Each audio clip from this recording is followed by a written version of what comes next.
Շարունակում ենք բարեկամներ, եկեք միասին թերթենք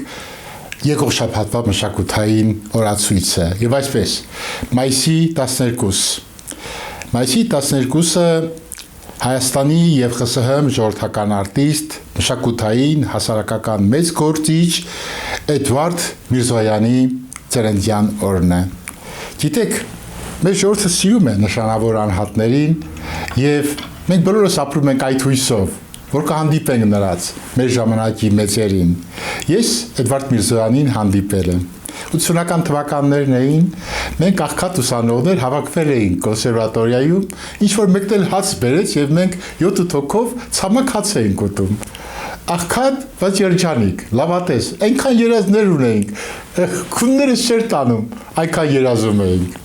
Ու հանկարծ մենք որ հաց ենք կտրում եւ ուտում, ներս է մտնում Էդվարդ Միրզոյանը։ Մենք անհարմար զգալով ոտքի են կանգնում, որտեղ մեզ թվաց մեր արարքը ճիշտ բան չէր։ Եվ Միրզոյանը մոտեցավ մեզ, զգաց որ մենք վատ ենք զգում։ Մոտեցավ, ժպտաց, մեր երկչոտությունը անցավ, տագնապը անցավ։ Բայց մի դիտողություն արեց։ Մեզնից մեկը հաց շրջված էր դրել սեղանին։ Իր ձեռքով ուղղեց, ես տեսա իր մատները, իր ձեռքը մաքուր, զուլալ, երբեք չեմ մոռանա այդ ձեռքը։ Հացը ուղղեց, ասեց տղաներ,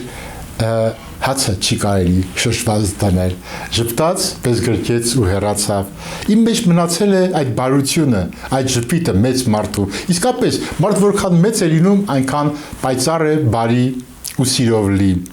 Եվ հիմա մենք կդիտենք մի քանի դրվագ Էդվարդ Միրզոյանի սքանչելի քնարական պատկերից Շուշանիկ։